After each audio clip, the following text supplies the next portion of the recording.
Hi BookTube, I'm here with my July wrap-up.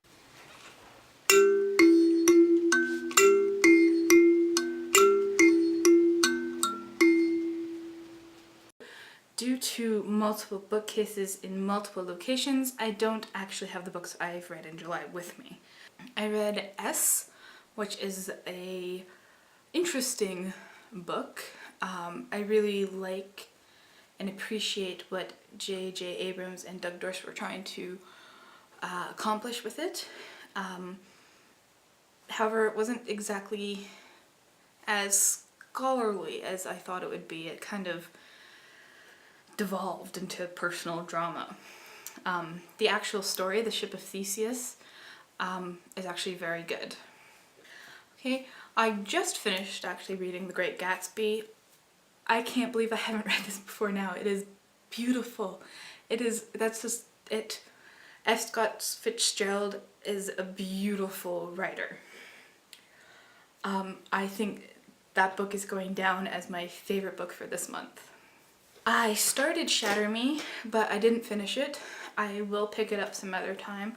It just wasn't the right time for me to read it. I had just finished Infinite Jest, and then to jump into something that's kind of like the complete opposite just wasn't working for me.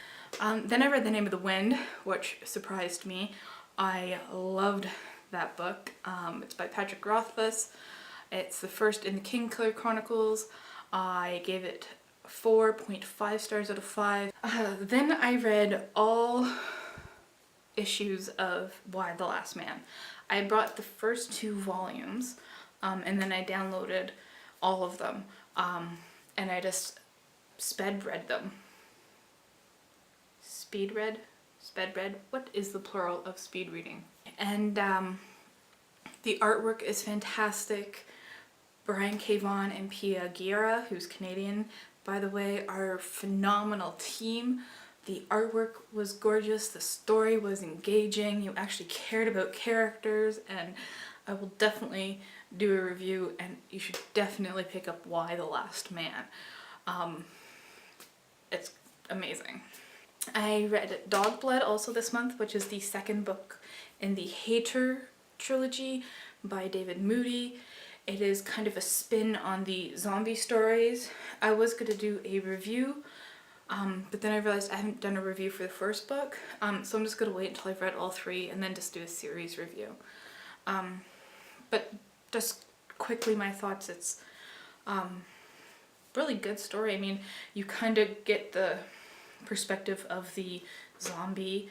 They're not your typical zombies. They're ultra violent people who have to kill everyone who's not like them.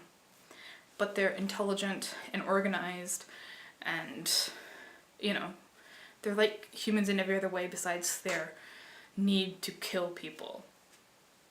Yes.